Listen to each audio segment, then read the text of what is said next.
I think it's time we talk about the ZP6, Zpresso. Okay. I just brewed a cup of coffee. Dark roast, if you wanted to know. 15 to 1. It's done in about 2 minutes and 10 seconds. 30-second bloom. It's kind of about the coffee, but it's more about this thing that's right in front of us. I've been using this actual grinder for about a month. I first started off with just grinding coffee because I wanted to get the burrs to be mature a little bit when it came to actually brewing a cup of coffee. I didn't want to be disappointed from the get-go of how my coffees tasted. But after constant uses of this particular grinder, playing around with different settings, getting to know the pros and cons of the grinder, in a month, I think I've come to a decent understanding of it, why it's critical probably for you, and what I think about it. I love grinders. Grinders are really the telltale story of how your coffee is tasting. Sometimes we can be mesmerized or thinking things are what they are when it's more so the grinder. You know how to brew coffee. You're pretty good at it. You have your own recipe. You have your own go-to. Probably you listen to Hopeless Hap like me, right? But the grinders are pretty much mostly everything. Water and grinders, right? But we're talking about this grinder in particular. And the reason why is because this grinder has been considered one of the best budgets grinders that you can get if you're trying to look for clarity. Clarity comes in different burr sets, and those tend to be a little bit more expensive. In this case, I don't know how big the burrs are. No, it's conical and all this stuff. We're not going to take this thing a total apart, but I do want to just talk about what I like about it, what I don't like about it, and if it's for you. And again, this is a month in. So, like with all grinders, right now this is on the 5 setting, okay? That was a dark roast. And you would think that you can keep going more coarse with this grinder. I tried that. I tried it at 6. The coffee tasted actually fine to me. But after doing the TDS, it was severely weak. So I went to 5. And that's where it's supposed to be. At least for this coffee, for the way I brew and all that stuff, right? So we're going to go ahead and turn this all the way to 0, okay? Okay, so that's 0. Now, I'm going to let you know how many clicks you get total of this grinder. It goes to 8, okay?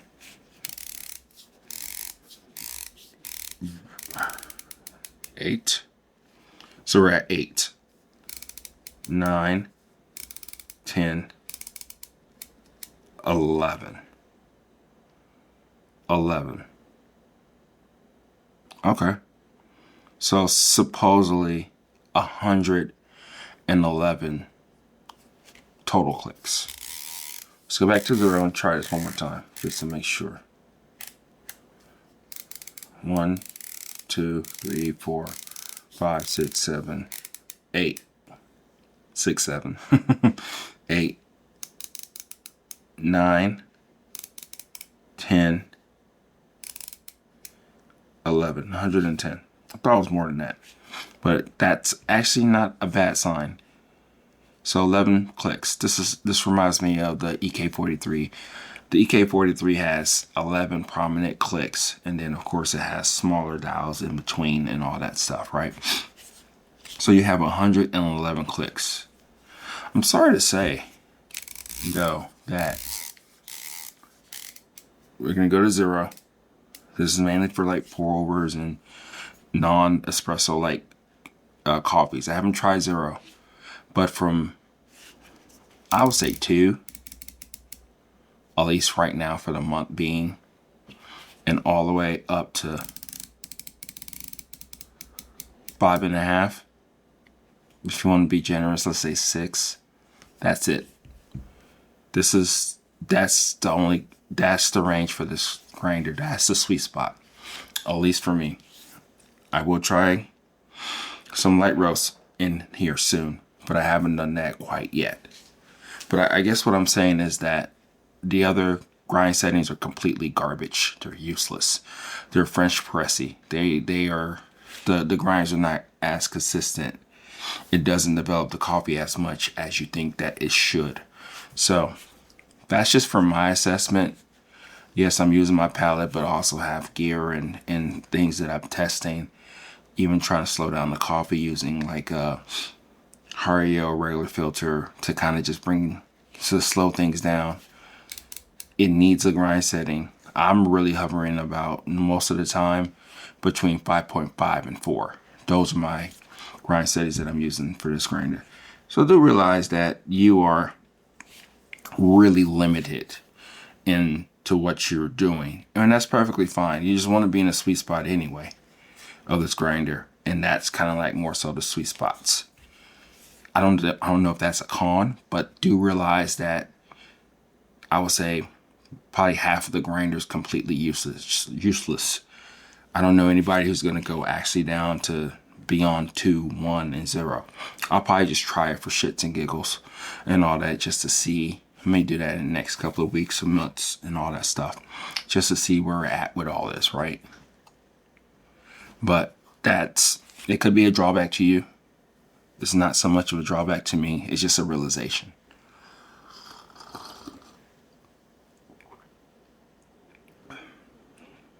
Let's go to positives real quick. Something that could be positive. I think this grinder is good for every single coffee. Some people say that it's not good for dark roast. You need a different grinder. I haven't put my paces through it with dark roast with this particular grinder, and with the fellow Oat 2, and also with the EK43. But yeah, I think people who don't like dark roast can say that. But if you've tasted dark roast, trying to bring the best out of dark roast, it's really interesting. It gives you that subtleness of more clarity in the cup. There's little to no bitterness dialed in correctly.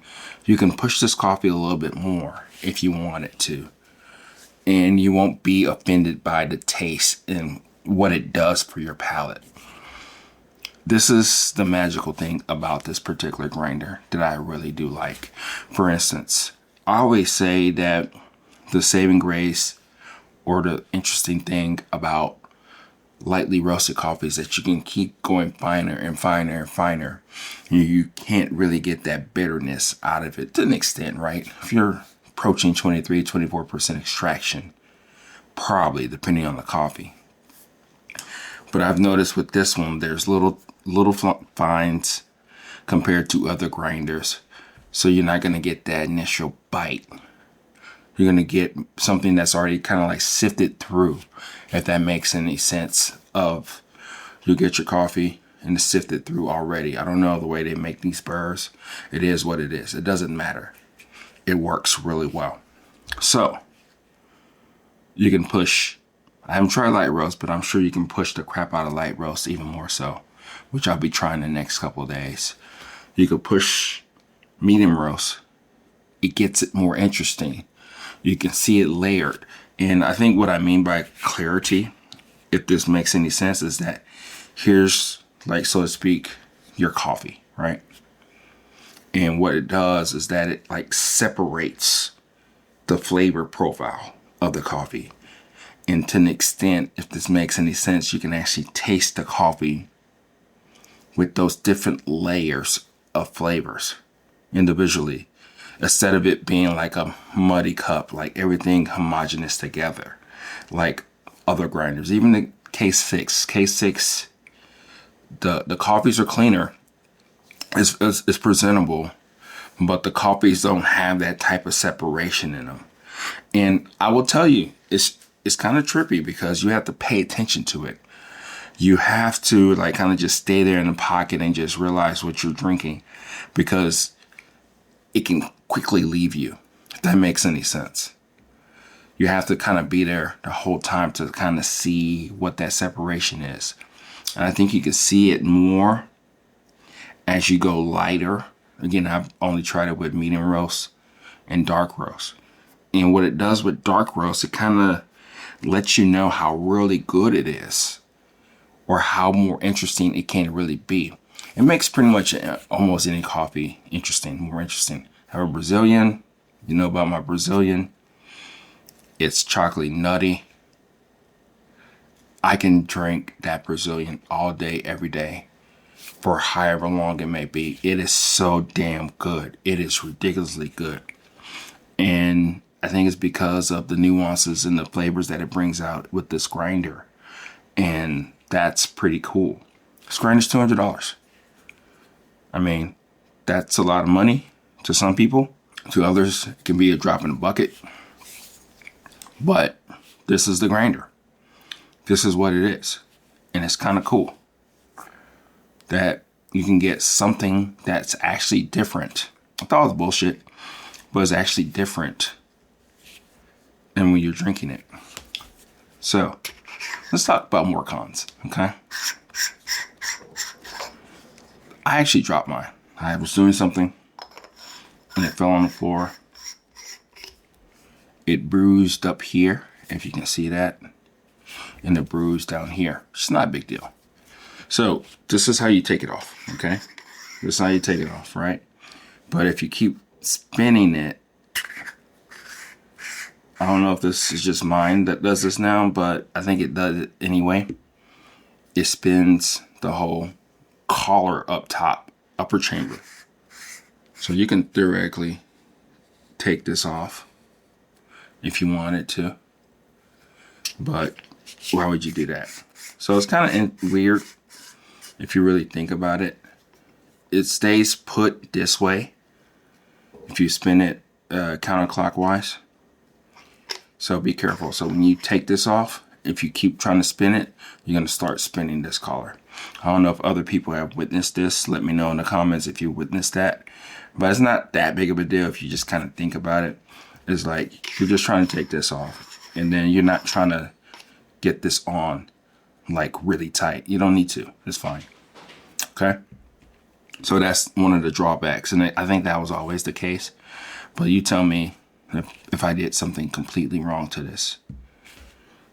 Depending on the coffee, it can get extremely chaffy in here. But I think that's mostly any coffee.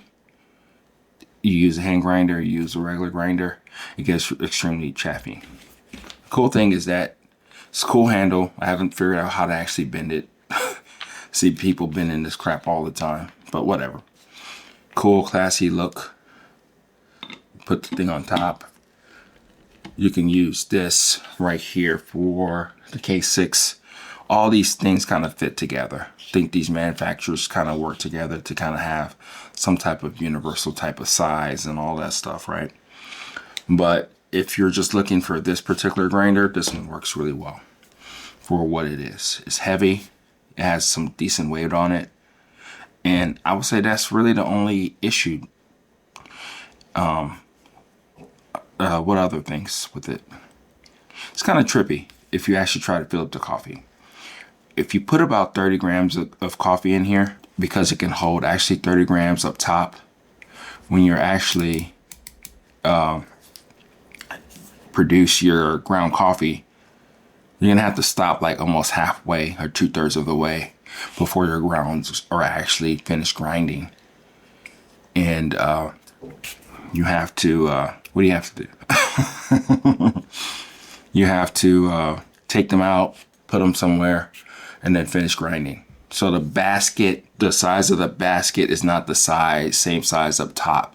So that's kind of weird, but it is what it is. Now you know, okay?